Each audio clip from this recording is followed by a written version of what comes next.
Don't just live for tomorrow, or just live in yesterday. Just be glad for all you have that's in today. And though you've come through many obstacles. Hey everyone, Connie here, and welcome to my blind reaction to episode 4 of Close Enough. So, I'm enjoying this for what it is so far. It's a pretty simple series in terms of its concept, very similar to J.G. Quintel's other series, regular show. One of his other series. I think he has a few of them out. But in that regard, it's just similar in the way that the episodes start out harmless enough, but then end up kind of going off the rails eventually, just kind of becoming completely insane. And that can be pretty entertaining. The characters are fun and entertaining so far. The situations are pretty fun. I don't know if this series is ever going to like try to get serious or ever going to try to touch on like some really notable topics. Because the kind of stuff it touches on so far is pretty standard, I guess you could say, for lack of a better way to put it, that I can think of at least. It's pretty just general stuff. Nothing too crazy, nothing too out there. They haven't really touched on any like political stuff or any kind of big stances towards any kind of ideals or anything. It's mostly been just generic stuff. Like, yeah, clearly, like they touch on stuff like drug use and whatnot, and alcohol and parenting and stuff like that. Just again, general stuff. Even the drug use, yes, pretty general stuff for a series like this. So I'm kind of wondering where it's going to go. Like, clearly the characters, I feel, are pretty obviously more progressive. I just feel like they're clearly meant to be these young millennial parents who are very much within that kind of mindset and everything. So I feel like that's pretty obvious, but at the same time, again, they're just not touching on anything yet. I don't know if that's going to happen in this season, or if they're going to wait till a future season, or if they're just not going to do it. I don't know. It's always hard to say with a series like this, but maybe you'll find out. Who knows? I don't even know how many episodes future seasons have compared to this one, which has 8. But maybe we'll find out. So with this episode, we're about halfway through the season. Actually, exactly halfway through the season. So, I don't expect anything big here. It's a very episodic, comedic-based series. Every episode is its own situations and all. So I'm just expecting to find it entertaining. Funny, entertaining, and a good time, generally. So we're just going to get into it, hope for the best, and see what it has in store. So when the screen fades to black, pause this redirect and go to the description below. Follow the link to the reaction, and after you watch it, come back here to the redirect and resume play. Because after it fades to black and then fades back in, everything from that point forward will be my afterthoughts and will contain spoilers to the episode. So, that being said, thank you so much for tuning in, and I will see you at the reaction. And we are back, and we'll begin with spoilers in 3, 2, 1, now. I was expecting Emily to win, of course. But I was so not expecting her to break the cool mom's arm that it caught me so off guard, and with the visceral sound effect of the bone breaking, like it freaked me out when it happened. Like, legitimately freaked me out, because it's like I just was not expecting it. It was just so surprising to me that it actually went that far with it. Like, the cracks afterwards, when she's like, I don't know what she was doing with her arm, like making the peace sign and everything, and just moving her arm and bones, and I don't know. That afterwards would have been fine and everything, but it was that initial break that it's just the entire thing just like was so surprising to me. It freaked me out. It scared me a bit. um so let's talk about this episode. Segment 1 was Prank War. And this segment was pretty interesting. Josh is feeling old when when he sees his coworkers pranking each other. He wants to join in, but they tell him, "Oh no, you're kind of old, dude." And he takes offense to this, so he tries to start this prank war with his friends and family, and things obviously like go out of hand. At first, it's just a lot of desperation, but when eventually it causes Bridget and Emily to beat this guy into a coma, this guy who was going to prank them by jumping out of a bush and scaring them. It causes him to be put into a coma, causes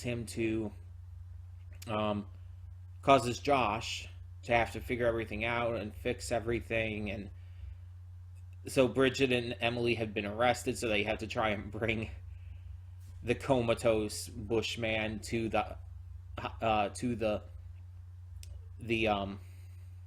prison, the holding cell they were in, where apparently this entire riot has broken out because Bridget thought it was all a prank and touched this lady's tooth and caused the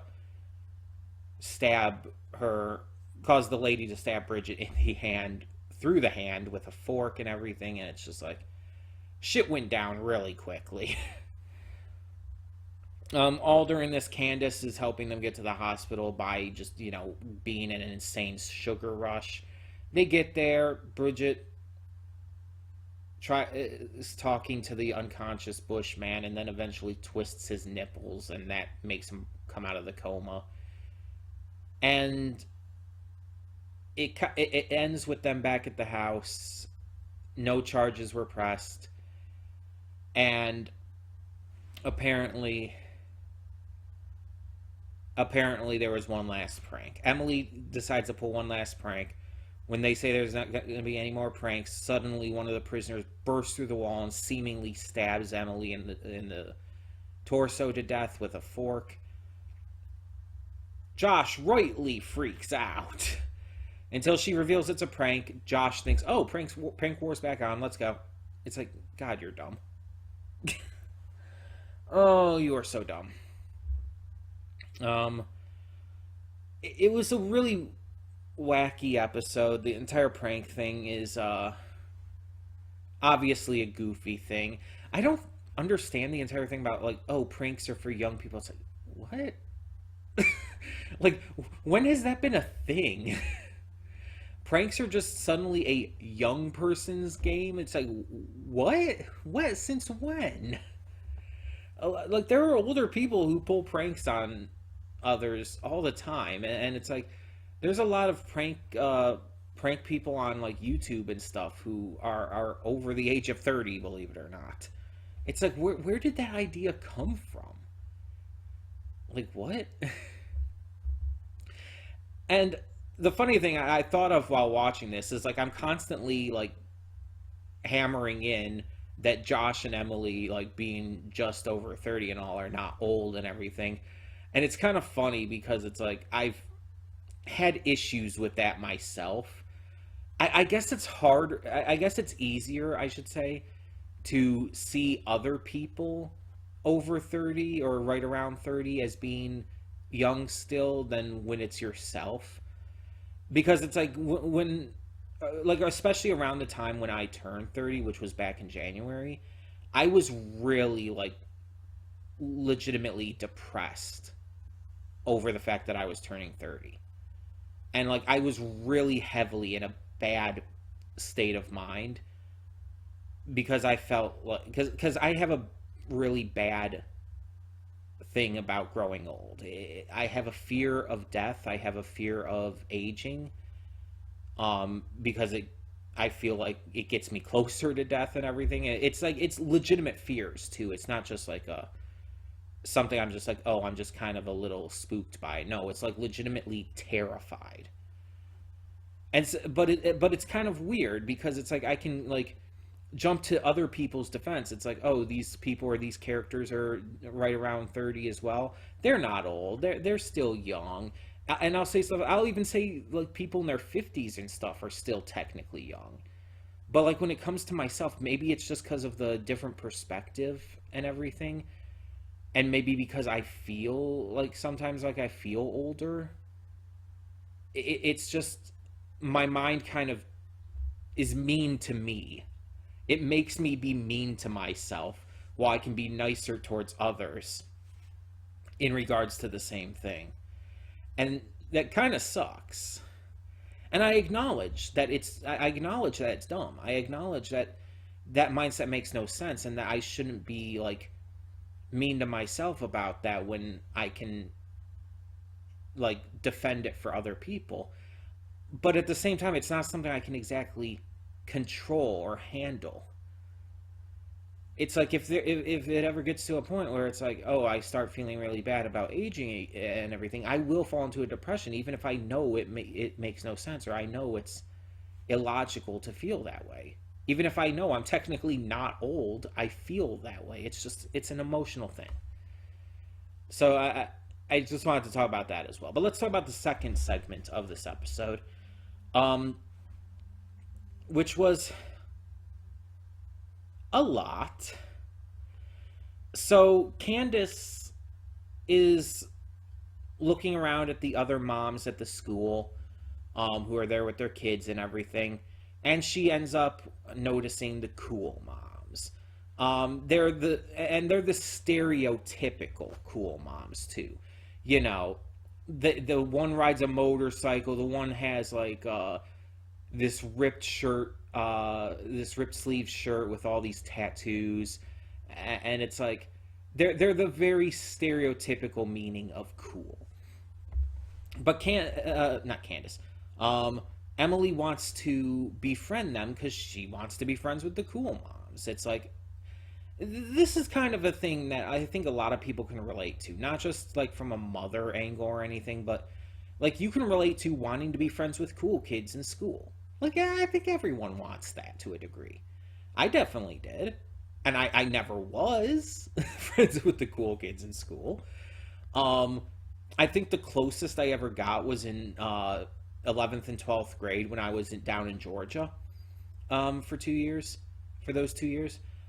There were a couple people. There was one guy who was on the football team who I was friends with because we shared a class or two together. And then there was one guy as well who like did the morning announcements and was really popular with pretty much everyone. And I was kind of like not like big time friends or anything, like we didn't hang out or anything, but we were on very good terms with each other. Like we would acknowledge each other really really well.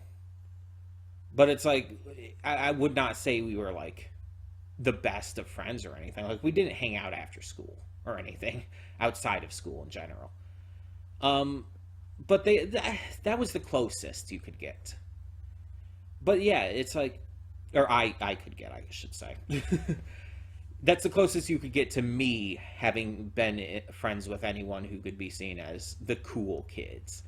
But it's like the point is, like, yeah, everyone kind of wants that feeling. They want to be friends with, they want to be connected to the cool people because it's the cool people are seen well as cool. They're seen as popular or not necessarily smart, but they're seen as people who you should know.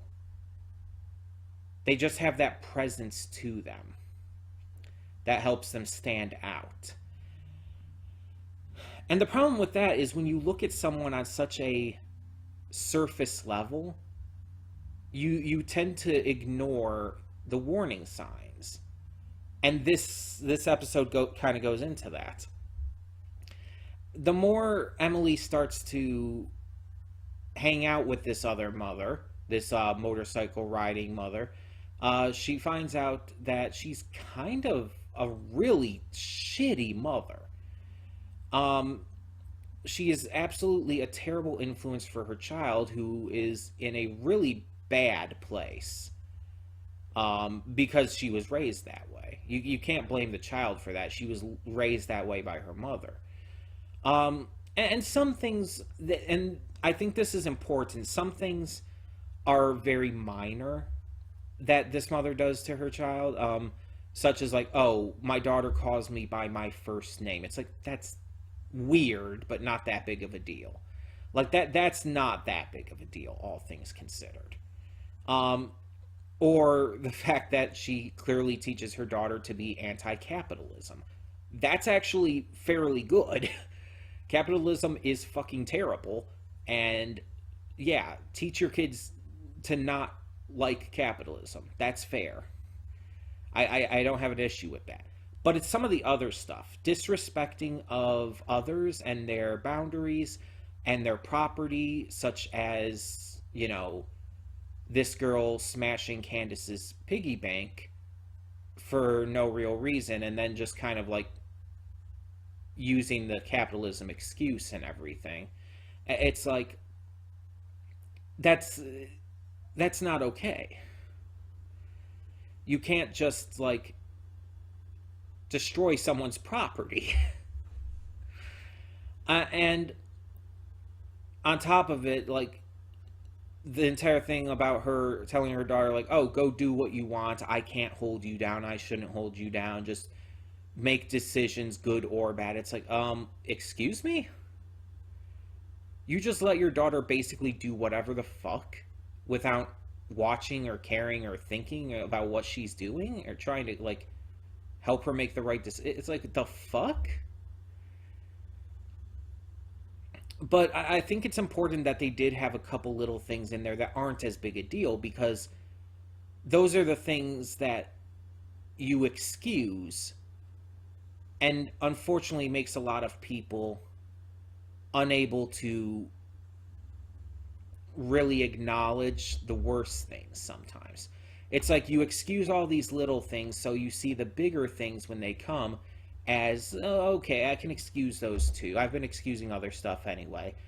But no, I think it's important to show that, because it shows how that slippery slope can lead into even worse things. Like, you see, again, some of the stuff that this mother is doing, or in some cases not doing for her child, is leading to horrible shit. And it's like, apparently this girl has broken other kids' arms, it's implied, through this arm wrestling thing. Which, the arm wrestling thing, again, nothing wrong with arm wrestling. But the fact that she's breaking other kids' arms and everything, it's implied, that's not okay. And the entire thing about the mother, like, cheering her on and telling her to, like, show no mercy and stuff, it's like, God, you are kind of psychotic, aren't you?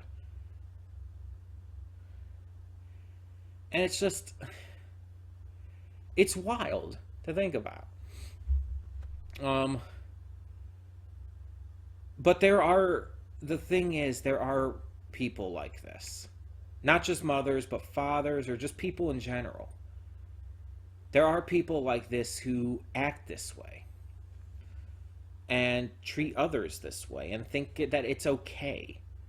Whether they're trying to fit in themselves, or whether they're that's just how they are, it doesn't matter. It's still not okay. And it's a good thing that Emily was starting to see that. Like, even with just the hat thing, like, she was proud of Candace's hat and everything. She put it on pretty much right away. But then the other mother is like, oh, you actually wear those? You actually keep those? I just take a picture and throw it away. And Emily, you could see, is uncomfortable with that idea, but she is still trying to fit in at that point. It's like, yeah, I was about to do that. And you see Candace's horrified face at the idea, and it's just like, you could very easily see this kind of idea in many different shows. Like, you've definitely seen other cartoons out there where the main character tries to fit in with the cool kids and ends up doing stuff they regret, or realizes that the cool kids are not worth following and stuff. It's a common enough trope. I think what actually made it work here is because the characters are adults. It allows it to show that this isn't just a thing that kids go through in middle school and high school and whatnot. This is a thing that everyone faces. Adults try to fit in like this too.